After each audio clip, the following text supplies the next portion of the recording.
ముందుగా చేతికి గుచ్చుకునే ఐటమ్స్ ఏదన్నా ఉంటే తీసేసేయండి. అది మనకి కానీ బాబుకి కానీ ఇద్దరికీను. దాని తర్వాత బాబుని కంఫర్టబుల్గా పడుకోబెట్టుకోండి. ఏం ఆయిల్స్ వాడాలి అని చెప్పి చాలామందికి డౌట్ ఉంటుంది. బేబీకి ఏదైనా గ్రీజీగా స్టిక్కీగా ఉన్నవి వాడకూడదు. ఆలివ్ ఆయిల్, ఆముదము ఇట్లాంటివి అయితే అస్సలు వాడకూడదు. ఎందుకంటే ఇది బాగా గ్రీజీగా ఉంటుంది అనమాట. మన మన పేరెంట్స్కి అపోహ ఏంటి అంటే ఎక్కువ కాస్ట్ పెడితే ఎక్కువ బాగుంటుంది బేబీకి అని. అస్సలు కాదండి. కోకోనట్ ఆయిల్ అన్నిటికన్నా బెస్ట్.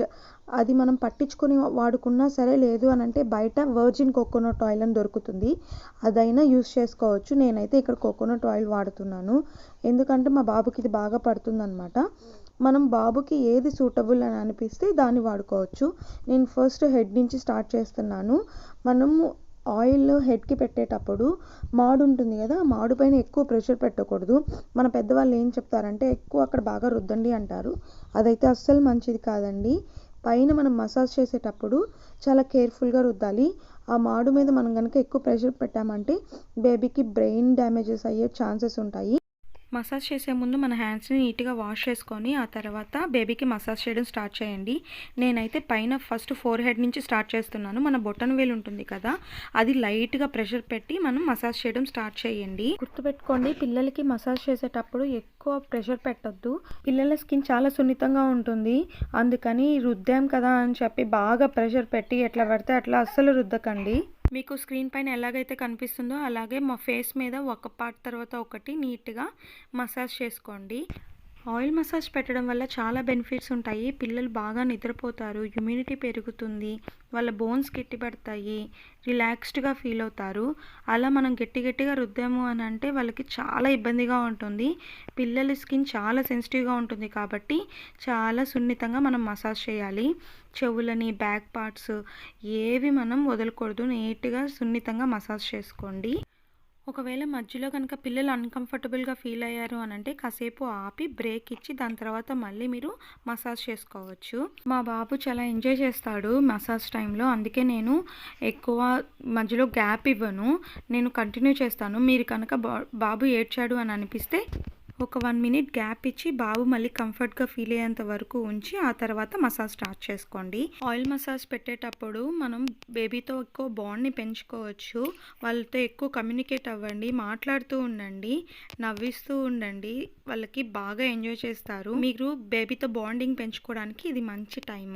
దాని తర్వాత మనం చేతులతో ఆయిల్ తీసుకునేటప్పుడు ఎక్కువ ఇలా రబ్ చేయండి కాసేపు.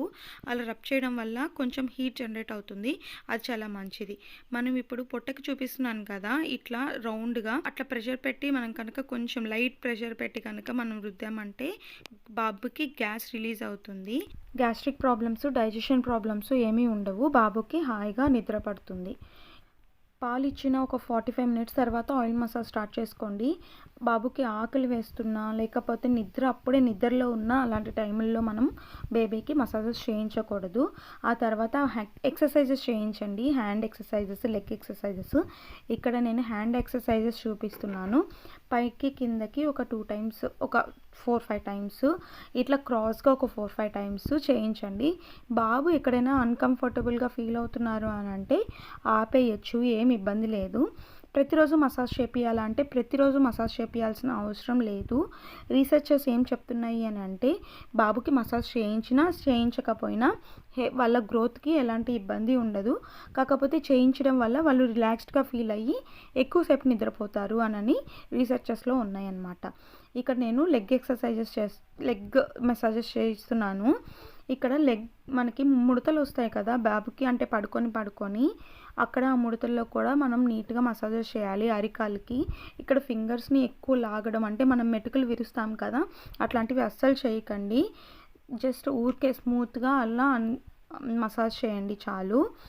దాని తర్వాత లెగ్కి నార్మల్గా మనం ఎలా ఎక్సర్సైజెస్ చేస్తామో అలా ఎక్సర్సైజెస్ చేయించాలి. ఇట్లా పైనుంచి కిందకి అనడం వల్ల గ్యాస్ రిలీజ్ అవుతుంది. ఆ తర్వాత క్రాస్గా 1 by 1 అనమాట, అంటే ఒకటి ముందుకి ఒకటి వెనక్కి, ఇట్లా ఒక 5 టైమ్స్, ముందుకి వెనక్కి ఒక 5 టైమ్స్, క్రాస్గా ఒక 5 టైమ్స్ ఇలా చేయండి. వాళ్ళకి ఎక్సర్సైజెస్ లాగా ఉంటుంది.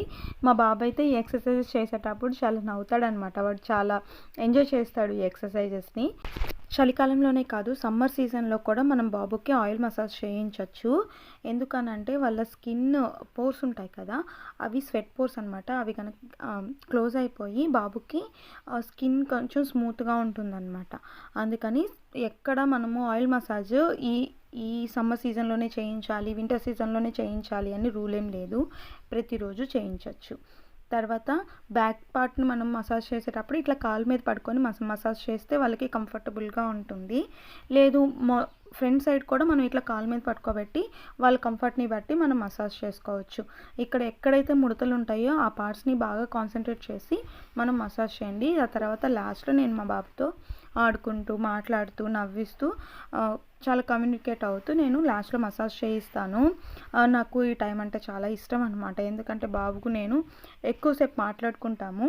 సో, నేనైతే మసాజ్‌ని ఇట్లా మీకు చూపించడానికి నాకు తెలిసినంత వరకు టిప్స్ చెప్పడానికి ట్రై చేశాను. ఇంకొక వీడియోతో మళ్ళీ కలుద్దాం.